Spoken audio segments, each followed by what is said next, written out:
দইটা কেটে দেখাচ্ছি। প্রথমে আমি এই ভাঁড়ের দইটাই কেটে আপনাদেরকে দেখাচ্ছি। দেখুন বন্ধুরা, কত সুন্দর দইটা বসেছে। বন্ধুরা সবাই কেমন আছো? সম্পার রান্না করে সবাইকে স্বাগত। আজকে আমি মিষ্টি দই বানিয়েছি। এর আগেও মিষ্টি দই বানিয়েছিলাম, সেটা রোদে দিয়ে।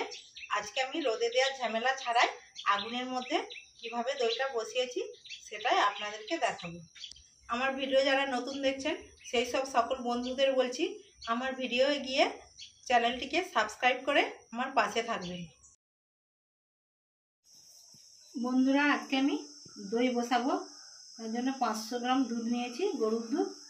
ছেঁকে কড়াই দিয়ে দিচ্ছি।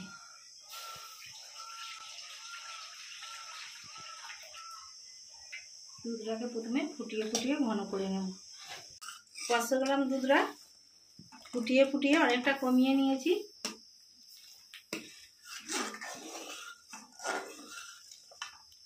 এবার আমি একটা ক্যারামেল তৈরি করে নেব।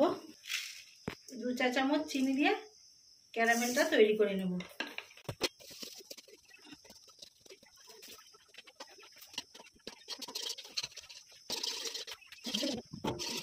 দেখুন বন্ধুরা কতটা লাল হয়েছে।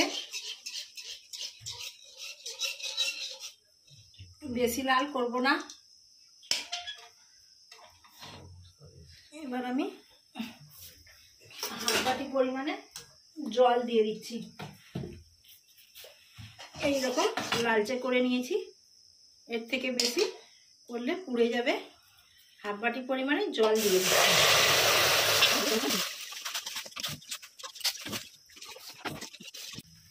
আমি ছোট চামচের 2 চামচ পরিমাণে অ্যারাউট নিয়ে নিচ্ছি।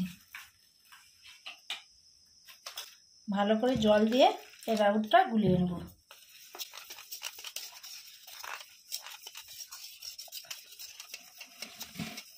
আপনারা যেমন পরিমাণে দুধ নেবেন সেই মতো অ্যারাউট বা কর্নফ্লাওয়ারও নিয়ে নিতে পারেন।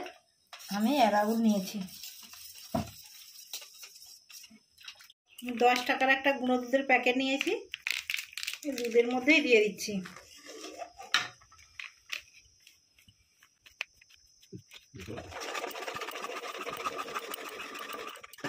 এবার আমি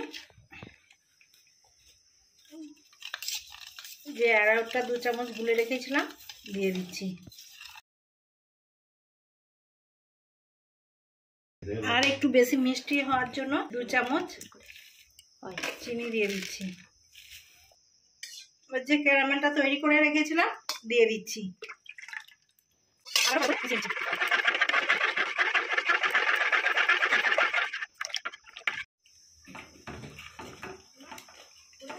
দেখুন বন্ধুরা কত সুন্দর একটা কালার এসেছে। এবার আমি নামিয়ে নিচ্ছি। গামলাতে 1 মগ জল দিয়ে দিচ্ছি।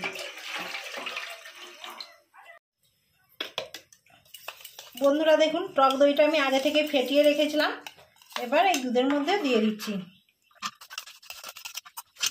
আবারও সব উপকরণ দিয়ে ভালোভাবে মিশিয়ে নিচ্ছি।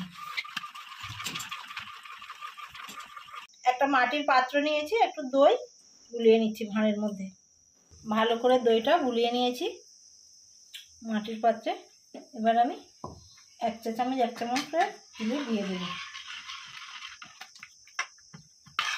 আপনারা চাইলে যে কোনো পাত্রে নিতে পারেন, স্টিলের বা সিলভারের, অ্যালুমিনিয়ামের।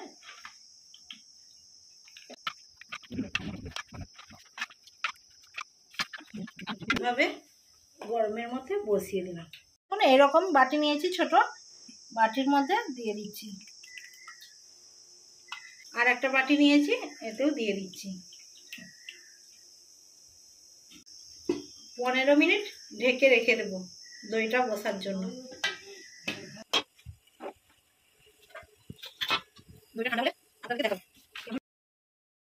নিয়েছি, দইটা কেটে দেখাচ্ছি। প্রথমে আমি এই ভাঁড়ের দইটাই কেটে আপনাদেরকে দেখাচ্ছি। দেখুন বন্ধুরা কত সুন্দর দইটা বসেছে। বন্ধুরা রোদে দেওয়ার ঝামেলা ছাড়াই দইটা যে এত সুন্দর হয়েছে, আপনারা না বানালে বুঝতেই পারবেন না যে এত সুন্দর দইটা হয়েছে, এবং খেতেও খুব সুন্দর লাগছে। আপনারাও বাড়িতে অবশ্যই এরকম করে দইটা বসিয়ে দেখবেন। আমার ভিডিও যদি আপনাদের ভালো লেগে থাকে বেশি বেশি করে লাইক, কমেন্ট এবং সাবস্ক্রাইব করে আমার পাশে থাকবেন।